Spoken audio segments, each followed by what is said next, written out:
Hvězdný host Rock Rádia.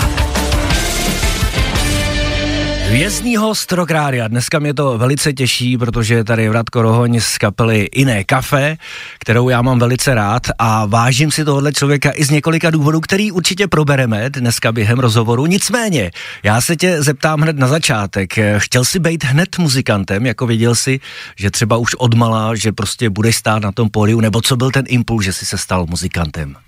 Ja som vyrastal ešte za komunistov a také tie výstrižky z Brava, že všade bol Duran a tak, a potom bolo vždy zo pár takých metalových Whitesnake alebo proste títo frajeri, Europe, vtedy vyšla Final Countdown a mne sa to strašne ľúbilo, jak ten frajer proste s tými dlhými vlasmi tam stál s tou gitarou a keď som mal tak 13-14, tak som si hovoril, že ja by som toto chcel byť.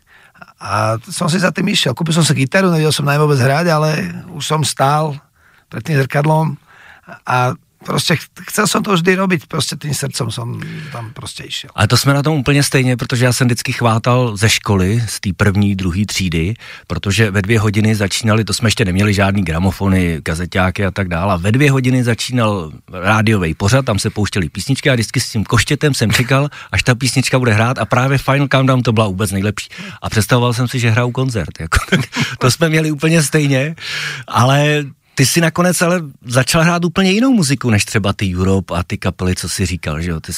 Takže tam musel být nějaký zlom, nějaká kapela tě oslovila, nasměrovala k tomu, že jste začali hrát ten neopunk nebo punk rock. A tak ono, ta Europe, to bol 87. 6. no. Takže ono to malo nejaký vývoj, tam som sa asi tak nejak definoval ako rocker. Potom som prišiel na dvor medzi chalanov a tým vysvetlili, že aká Europe, to musíš počúvať minimálne Halloween a Metalliku. Jo. Tak OK. Tak som začal počúvať Halloween a Metalliku a potom som došiel na strednú školu a oni, že aký Halloween, Braško, Distraction, Creator, Slayer a to proste musíš váliť. Sepultura, dobre? Tak som, akože mne sa to ľúbilo a potom prišiel Guns N' Roses a sa to tak akože bol som rocker a Cult a tak som začal takéto kapelky počúvať a potom, neviem, 94, 95 prišiel Green Day, Offspring a to bolo presne to, čo, že wow, že toto je presne to, čo ma bavilo. Predtým som počúval samozrejme aj tú domácu scénu, 3 sestry, Zónu a tieto punkrockové veci. Hurricane som mal strašne s Brichtom ešte tie prvé albumy. Takže to bolo to obdobie koniec 80. začiatok 90. rokov, keď človek vyrastal na tom, čo bolo a vtedy boli všetci metalisti. Mlátili sme Depešákov v Bratislave. Zatím po ty Green Day jdeme stejnou cestou, jako tím dětstvím. Ale já jsem se chtěl zeptat, protože my si teďko dáme samozřejmě od vás první píseň, aby posluchači věděli, který neznají, ale nepředpokládám, že jsou, aby vůbec věděli, o čem se tady bavíme. A máme tady píseň Růžová zahrada. Mě strašně fascinuje jakoby ta textová náplň, protože ty písně jsou super, jsou pravdiví, jsou skuteční a takový neomšelí ty texty, tak jsem se chtěl zeptat, kdo u vás jako pracuje na těch textech nebo na té muzice, jak vůbec jako tvoříte, kdo tam má hlavní slovo nebo kdo to dělá tyhle věci? Ešte robím to ja. Tak gratuluju, ale super. Ale ako keď sa do toho chalani, máme takú pomyselnú červenú líniu, alebo nejakú tú čaru. Keď sa pesnička dostane pod ňu, tak už potom z toho skladbu robíme inú. Takže na konci dňa chalani aj tak majú ešte, že hovorím, páči sa vám to chalani, je to OK, alebo tak, alebo potom už keď to napríklad, že v štúdiu nahraté, tak vždycky to pošlem, že povedzte, vyjadrite sa mi, že mám to právo ako keby ja to hlavné slovo, ale tá kapela tam je vždy prítomná, basák si vždy vyrobí basovú linku, na bubeníka, na Dodo si proste tie bice vyrobí. Ale viem, že takto to aj Green Day robí, že Billy Joe im to proste pošle. A ono to je niekedy to není zle, že keď má kapela ako svojho kapitána, ak to tak má fungovať, nech to tak funguje. Ak sú kapely, ktoré to robia spolu a ide to tak, zase je to OK. My máme ten koncept, ten prvý a čo sa týka textov, tak snažím sa ich robiť bez takého toho klišé, ktoré máme veľa pesničiek o láske, ale inak. Áno, že nebudem tam milujem ťa, proste tie iné metafory trošku, zase sme rockeri, ale nie sme nejaký taký proste, že hráme popík, tak neverujeme popové texty, proste ma to nepáči sa mi to. Takže vážení posluchači, určitě se soustřeďte na text, protože textová náplň Iné kafe je naprosto super a to vůbec ještě nemluvím o muzice, která je taky parádní. Konec konců poslechněte a zhodnoťte. Hvězdný host Rock Rádia. Hvězdný host Rock Rádia, Vratko Rohoň, Iné kafe. Dneska máme velkou radost toho, že jsi k nám dorazil a rovnou se tě zeptám, protože my musíme říct, že jsme na naše sociální sítě, na náš Facebook a Instagram vložili lupeny na váš koncert, který proběhne 18. února tady v Praze a bude v rámci oslav 30 let na scéně. Posluchači tam můžou psát a Vratko potom na konci vybere dva z vás, který ty lupeny dostanou a budou moc slavit z Iné kafe. Nicméně tedy se tě zeptám, 30 let na scéně, co jste připravili pro posluchače, kromě teda toho koncertu, nebo můžeš se zmínit o tom koncertu, to určitě řekni a pozvi posluchače, a pak třeba jestli bude i něco víc v rámci letošního roku. Koncert bude 18.2. v Prahe, bude v Lucerna Music Bare a špeciálne bude tým, že jednak bude v rámci oslav 30 rokov kapely, ale špeciálne bude v tom, že vlastne my sme, náš najúspešnejší album ever, ktorý sme vydali, sa volá Je tu niekto a ten má 25 rokov. Tak na tomto koncerte v Prahe odohráme celý tento album, kde sú pesničky Ráno a tak ďalej. A plus bez dov, aby to malo 90 minút, takže tento koncert jednak bude venovaný tomuto albumu a to zahráme v rámci Československa iba v Prahe, čiže to robíme vždy len raz za čas a jeden album a iba jedno mesto. A plus tam bude svetová premiéra naživo vlastne nášho nového singla Kolegenova nitka, ktorý vyjde až v pondelok. My sme tu trošku popredu dneska s rozhovorom, ale single vyjde až v pondelok a naživo ho zahráme prvýkrát v histórii vlastne v Prahe na toto koncerte. No tak to je paráda. Takže my už, jak jsem říkal, na našich sociálních sítích máme ten příspěvek, takže pokud byste se chtěli zúčastnit tohohle koncertu, který ještě jednou opakujeme 18. února v Praze v Lucerna Music Baru, tak pište na Facebook Rock Rádia, že byste chtěli jít, že byste chtěli lupeny a jak jsem říkal, na konci hodinky vybereme dva z vás a uvidíme se tam. Nicméně, já se tě zeptám, 30 let, to je docela už poměrně dlouhá doba, jakou máte motivaci třeba dneska hrát, jakou jste třeba měli motivaci, když jste začínali, jako co vás drží při tom, že finanční jako nějaká záležitost, nebo že vás to baví? No, keď sme začínali, tak nás to finančne nedržalo vôbec napríklad. No to ja viem, ty si na tom ty si to financoval ze svýho, že jo? To bolo, všetci sme to nejak sa to, ale je tam to isté, je to, že chceš robiť to, čo ťa baví a chceš to dávať ľuďom, to je tá hlavná pointa, ktorá bez tej by to nešlo, mohli by sme dostať peniazy, koľko by sme chceli, jednoducho. Ja myslím, že to je počuť aj z našich pesničiek, že stále nás to baví a stále nás baví sledovať aj trendy, aké sú v zahraničí, podobné kapely scéna v Amerike, Kalifornia, aké sú tam aranže, aké sú tam zvuky, kam to ide, potom to človek nejak tak cez seba celé prefiltruje a niečo z neho vypadne a nás to potom teší, keď niečo pekné vypadne a môžeme to dať ľuďom. Takže to nás akože baví najviac, bez toho by to nešlo, no a my sme radi, že za tých 30 rokov sme ako kapela, ktorá vyšla úplne z garáže, vlastne úplne, nechcem povedať z čoho, lebo však sme akože v slušnom rádiu, ale že sme sa dostali až tam, kde sme a sme taká zabehnutá klubová kapela, my sme radi. Sme za to radi, hráme festiaky, máme 80 koncertov, 70 tento rok nabukovaných už, takže my jsme s tím OK. Takže ta inspirace je úplně stejná, jako byla v 90. letech, tak i dnes. Prostě vás to baví a chcete dělat radost sobě i lidem, že jo? Ano. A vnímáš třeba, ty, když jsi tady mluvil o těch vlivech z té Kalifornie a tak dál, vnímáš třeba nějaký posun nebo změnu v tom hudebním stylu, jaký se hrál v 90. letech, ze kterého vy jste čerpali a třeba dneska? Změnilo se to nějak, když třeba posloucháš ty Green Day nebo Offspring? Istým spôsobom áno, ono hlavne vznikli aj nové kapely, ktoré to zase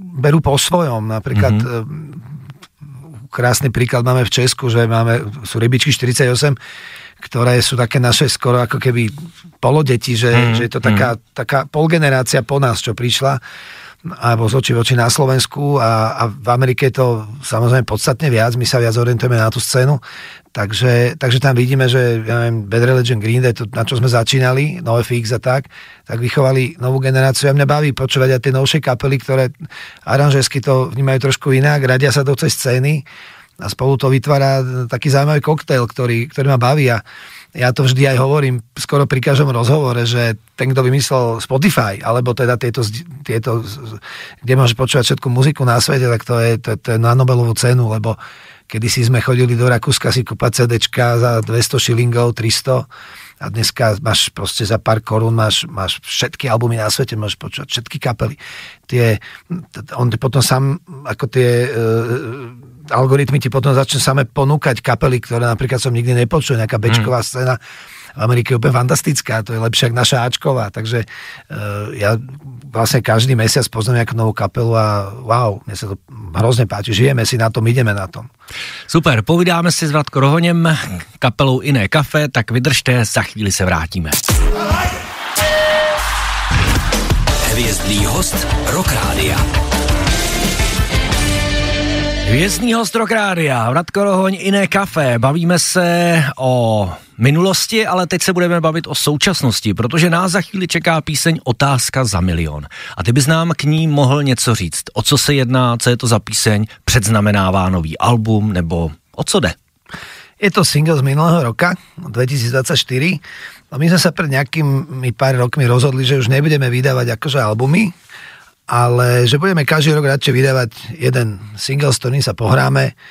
V podstate my v štúdiu sa dneska hráme s každým jedným singlom toľko, ako bola kedy s celým albumom. Takže snažíme sa ľuďom priniesť vždy niečo nové, natočiť na to klip, potom to hráme na festiákoch, v kluboch a tak ďalej a ideme ďalej do ďalšieho roka, do ďalšieho. A potom, keď tých pesničiek bude že dosť, tak z toho spravíme album. Já jsem se zrovna na to chtěl zeptat, jestli jste příznivci právě těch desek jako takových, anebo jestli chcete už točit jenom samostatně single, že ty si mi odpověděl dopředu. Což znamená, že tedy děláte průběžně i na nový muzice, jako ano, tedy v tomhletom případě. Ano. My už teraz mixujeme, ako som spomínal, že v pondelok je premiéra už nového singla a už teraz mixujeme ten, ktorý vyjde na jeseň a keď bude zmixovaný, poďme nahrávať zase ďalšie, že si tak ako dopredu. Popravde, my sa s tým toľko babreme, že nechcem, keď robíme album, tak som potom rok v kuse v štúdiu a na to veľmi nemám čas. A nám je to potom ľúto, že my nahráme povedzme album, vyhodíme 12 pesničiek a na festiakoch môže zahrať maximálne jednu. Všetci chcú počuť, tak jak ten Olympik, že všetci ani nevedia, že posledných 10 albumov, aké Olympik vydal, všetci chcú sa s Litvými a tak ďalej, proste tie klasiky. Tak my sme sa tiež už preklopili pomaly ako keby do tohto režimu, že všetci chcú počuť Ráno, Rúžovú záhradu a tieto single, ktorý vyhodím. No tak môžeme dať teda ten jeden single akože do playlistu, tak preto to tak robíme. No tak nám to je potom ľúto, a čo tie ostatné pesničky? Aj tie chceme ľuďom zahrať. Tak. Hele, my jsme na tom v rádiu stejně. Taky chtějí lidi pořád slyšet to, co znají, to, co mají rádi, takže taky to držíme. Takže já ti úplně rozumím v tomhletom smyslu. Nicméně se tě zeptám teď, jak jsi nasadil ty sluchátka, člověče, tak mi to připomnělo tvoji leteckou kariéru, protože vidím před sebou pilota. Úplně na to jsem se tě chtěl zeptat. Funguješ ještě jako pilot, živí tě to třeba, nebo co tě vlastně živí teď momentálně? Vieš čo, mám 3 deti, takže keď som začal lietať, tak som deti nemal, tak bolo to trochu iné, ale keďže s kapelou hráme na plné pecky, hráme tých 70-80 koncertov, tak na to lietanie není čas a teraz v podstate minulý rok som mal 50 rokov a urobil som si takú pomyselnú čiaru zase, že dobre, tak ideme priority, tak rodina, potom kapela a potom aspoň nejaký osobný život. A potom bola čiara, lebo už sa nič nezmestilo ďalej. A potom pod tou čiarou bolo prvé lietanie. Je to obrovský žrút času, aj keď málo lietáš, povedzme, musíš mať všetky školenia, všetky výcviky, všetky simulátory, všetky online testy spravené, aj keď nalietaš 1 hodinu ročne v komerčnej prevádzke. Takže aj tak som nemal čas lietať, tak som stredovo lietal, nelietal, tak som sa rozhodol, že asi si dám pauzu teraz. A nechybí ti to? Chybí, jasné, že to chybí. Ale jednoducho nemôžem robiť všetko. Ale ty se můžeš pišnit tím, že jsi byl v kokpitu s Brucem Dickinsonem. No, áno. Tak nám o tom něco řekni, jak to probíhalo. Vieš čo, Bruce Dostal CDčko? Ne, on sa vôbec nechcel baviť o muzike, on je strašne zaujímavý človek, akože poviem pravdu, že Iron má možno nejaké 2 albumy napočúvané, až tak úplne, samozrejme rešpektujem ich všetko, ale Bruce Dickinson je pre mňa ako brutálna osobnosť, on je strašne šikovný človek, on vie šermovať, toto. A tým, že vlastne ja som lietal v jednej slovenskej čartrovej leteckej spoločnosti, tak tie spoločnosti sa poznajú po Európe a tak. A on tiež lietal v jednej britskej čartrovej spoločnosti a my sme občas pre nich lietali. Oni tak si pomáhajú, že keď nemôže nejaké lietadlo sa niečo stane s motorom alebo tak, že ide na týždeň do servisu, tak lieta za ňo niekto iný. A my sme za nich lietali, oni sa volali Astraeus. A tam lietal Dickinson a on lietal na Boeingu 757 a my sme lietali na 737, to je iný typ. Ale on mal typovku aj na 737, akurát už mu neplatila. A anglický úrad mu prikázal, že musí urobiť 6 okruhov na živej mašine a vtedy mu to zase zapíšu. Tak tým, že sa naše firmy poznali, tak nás poprosil, že chalani, mohol by som si u vás v Bratislave na letisku urobiť 6 okruhov s vašou 737 a šéfovia povedal, že dobre, však keď si to zaplatíš.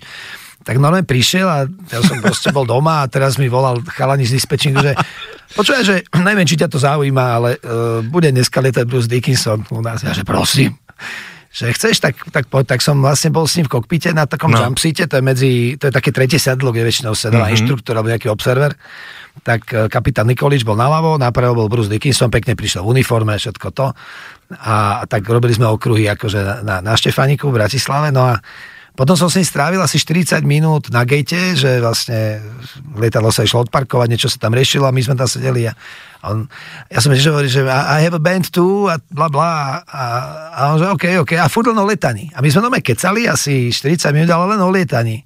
On má svoj vlastný simulátor na 747, on si kúpil simulátor, aby na 747 akože mohol si lietať. No, tak. A za 666 libier si s ním môžeš na hodinu zalietať normálne. Si to kúpiš a môžeš s Bruceom Dickinsonom v Londýne niekde. Tak to je pecka. A typek a strašne zlatý a počúvaj, taký telefon mal, však my všetci iPhony sme tam a on vyťahol nejaký elektrónkový telefon ešte ako z Nokia so odratými číslami a furt ešte s tým monochromatickým displejom, Bruce Dickinson mal taký telefon vtedy. A my snobí, Slováci a on tam vyťahol, furt tam niekomu písal, to bolo také super, strašne sa mi páčilo. A mohl si se setkat i se svým idolem, v podstatě Dexterem Hollandem, ale to ti uteklo, že jo? To si ho měl někde vedle v nějakým simulátoru, ani si o tom nevěděl, ne? Jsem někde čet. Áno, ja som bol, ešte pred 737 som si robil typovku na taký malý budget Cessna Citation, priamo u výrobcu. A tam majú výcvikové stredisko, asi 4 simulátory a keď som končil, tak sa ma ten inštruktор pýta, inak akože čo si robil akože v osobnom živote. A musician a tak. A že fakt? Alebo, a poznáš Offspring? si deláš kozy. Ne? A on, že túto pred rokom taký, že, ale on sa nevolá Dexter Holland, tuším normálne, on má nejaké iné meno. Takto, že on pod tým druhým menom pozná, ale že ten spevák z Offspringu tuto v tom vedľajšom simulátore si robil. Hovorím, áno, no, len on si to robil, že on si kúpil svoje lietadlo a ja som pre firmu, takže tam je medzi nami ten rozdiel, že názov mojej kapely není taký dobrý, jak jeho. Ale pro nás je, jako my jsme spokojení, my jsme na svých. Ale áno, však sranduje. No. Konec konců, pojďme tedy na muziku, jak jsme slíbili, otázka za milion, takže vlastně v podstatě nová záležitost, zazní taky na výročním koncertě. Určite, ako normálne sa stal zázrak, no my začína veriť na zázraky. Tým, že sme rocková kapela, tak tie veľké rády a tie komerčné nejak veľmi nehrajú naše pesničky a táto skladba bola minulý rok najhranejšou skladbou zo všetkých slovenských skladieb počas celého leta, čo som veľmi radi a možno sa nám všetkým rockerom blízka najlepšie časy, že tie veľké rády a pochopili, že majú hrať aj rock'n'roll trochu. Tak ono těch slovenských kapel rockových moc není ve finále, jako...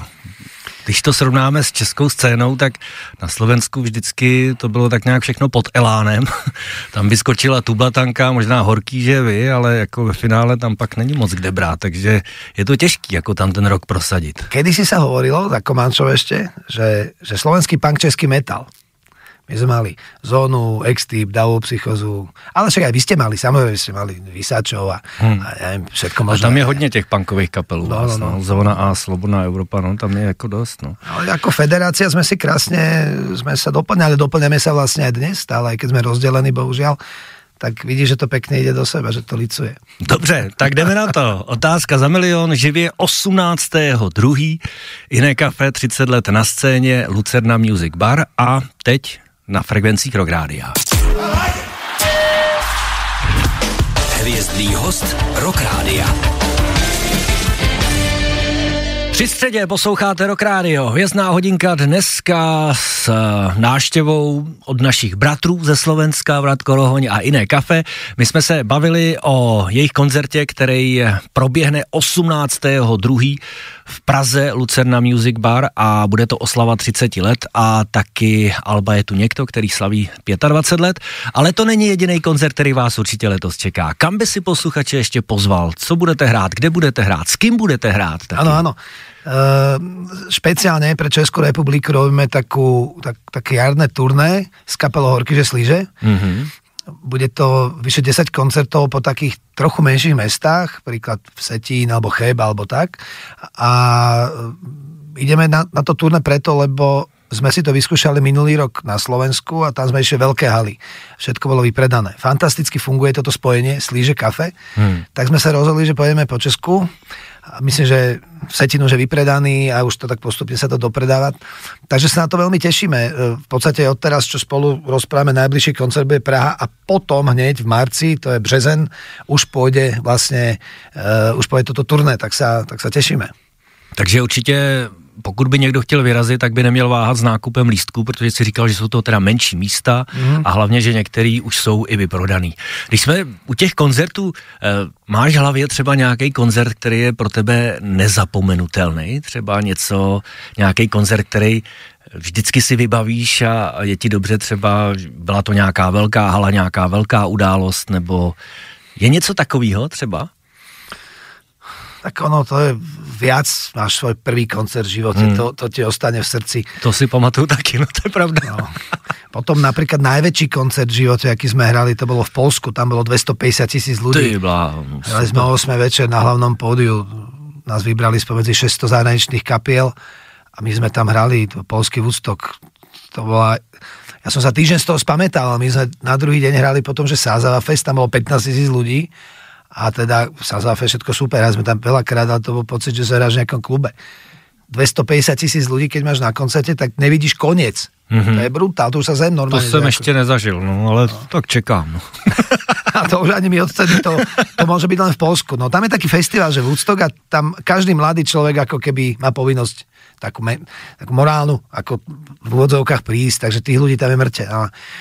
Ale jeden taký koncert, čo sme hrali, to bolo 5 rokov dozadu, keď sme mali 25 rokov a robili sme symfoniák v Bratislave a v Prahe. No, a to bolo husté. No. To bol symfonický orchester. Vybrali sme skladby, ktoré harmonicky sedeli s tým spracovaním. Robil nám to chalanisko z Českej republiky. To celé aranžoval, krásne to urobil. A máme to aj natočené, Bratislava máme natočené na DVDčku, je to aj na YouTube, ľudia si to môžu pozrieť, sú šialené zimomriavky, je to veľmi pekné. Som rád, že sa nám to podarilo. Ale když jsme udělali těch nestandardních věcí, tak můžeme připomenout, že letos už vlastně před 3 lety jste vydali Made in Czechoslovakia, což je taky nestandardní album. Na něm jsou písně, když jsme si tady notovali, že na kterých jsme vyrůstali, hlavně teda z té popové scény, a jsou teda předělaný naprosto luxusně. No, některý až překvapivě, třeba Severní vítr. To je hodně velký masakr, ale jaký to mělo úspěch? Jak vy jste ty písně hráli i na koncertech? Áno, mali sme turné k tomu, kde sme prakticky zahrali, myslím, celý ten album. No, musím ako bez hanby priznať, že reakcie boli rôzne. Tí starší, jak mám treba, že 50 a viac, tak napríklad chápali, prečo sme prerobili holky z našej školky. Lebo to bol najväčší hit v histórii Československa, to sa najviac singlov predalo. A tí, čo sú napríklad, ja som vtedy tretiak na základne, bol Socik, bol to 82. Ľudia napríklad, ktorí boli mladší a mali, čo v 92. boli tí tretiaci, tak to už bola čierna Metallica. Takže už mali úplne inú situáciu, jak my, že si mohol, vieš, akože Vondračkovú Gota, za Sociku bola taká doba. Tí mladší to nechápu, ale nevadí, o tom to je. Tak album Made in Czechoslovakia je vlastne album z 10 pesničiek, kde 5 je slovenských, 5 českých. My sme Čechoslováci, stále sa tak cítime, vyrastali sme v tej krajine so všetkým aj dobrým, aj zlým, čo k tomu patrilo. A keď už sme dneska veľkí chalani a máme svoju kapelu, tak sme takouto formou na tie naše detské časy zaspomínali a môžem povedať, že sú to asi pesničky, ktoré boli také prvé, ktoré ako decko som si uvedomil, že vôbec, že sú pesničky a majú nejaký text vymyslená od Elánu. A konec koncov máme tam aj Karla Kryla, Anděl. No to je super, to je skvěle udělaná. ktorý takisto patril do toho socialistického Československa, akurát spoza opony. Myslím, že v Mníchove, alebo kde to žil, ale všetci sme to počúvali. A pamätám si na momenty, kedy na ulici Februárového víťazstva, to proste bola veľká ulica v Bratislave, oproti najväčšej policajnej stanici, kde keď si robil prúser, tak ťa tam rovno zobrali. Sme si dali Walkman s reprákmi v nejakom 87. a púšťali sme si Kryla. A jak tej pevnosti, čo bol utek z väznice Šošenk, jak stáli na tej streche a pili to pivo a že cítili chvíľu voľnosť, tak my sme takto cítili tú voľnosť v tom 87. alebo kedy a hral nám Kryl a keby šiel okolo tí fízly, tak nás balia a moji rodiče majú problémy a tak ďalej, takže bolo to tak. Takže určitě můžeme doporučit posluchačům, aby si to poslechli, pokud jim to uniklo tohle album, protože minimálně ze zvědavosti to stojí za to. Já jsem se chtěl jenom zeptat ještě, jak na to reagovali ty lidi, jste hráli ty písně třeba naživo, jako zpívali je s váma, pařili na to, nebo... Užívali si to, áno. Že jo, asi jo, já si myslím, že... turné bolo vypredané, ale veľakrát sme počuli, lebo však rockery sú rôzni a veľa našich fanúšikov, na druhej strane, chvála Bohu, je konzervatívnych. Majú radi iné kafe, také ako sme, ten náš rockový face. A my radi ujdeme napríklad do tej symfonickej, že spravíme nejak výnimko, spravíme symfonický koncert. Mnohým sa to nepáči. Alebo aj toto, že prečo ste urobili, ja neviem, Včelku máju, no tak to som ho mali, no tak prosím, sme tam naklepali Včelku máju, akože trošku aj ako bonus na konci albumu. Ale je to dobre, tak to má byť ale my to, ako bereme to tak, že rešpektujeme to. Ale my vždy robíme podľa seba tie pesničky, takže keď sa to páči, je to fajn, keď sa to nepáči, je to fajn takisto. Jsme na konci, já ti moc děkuju za návštěvu, za rozhovor, bylo to fajn, jsem rád, že jsi se u nás zastavil. Pojďme ještě jednou tedy říct, že 18. února čeká Iné Café koncert ke 30 letům v pražském Lucerna Music Baru a my právě teď vybereme na sociálních sítích, až to tady ukončíme a pustíme píseň ráno, 2 z těch šťastlivců, který od tebe dostanou lupeny právě na tenhle ten koncert a budou si moc tu oslavu užít s vámi. Vratko, já ti moc děkuju a samozřejmě přeju Iné Café, ať se daří, ať máte plno koncertů, plno akcí a až bude zase někdy příležitost, tak se za náma zastav, budeme rádi. A ja ďakujem za pozvanie a pozdravím všetkých poslucháčov a prajem im krásny deň. Hej se hezky, no a tady už je Iné Café a ráno.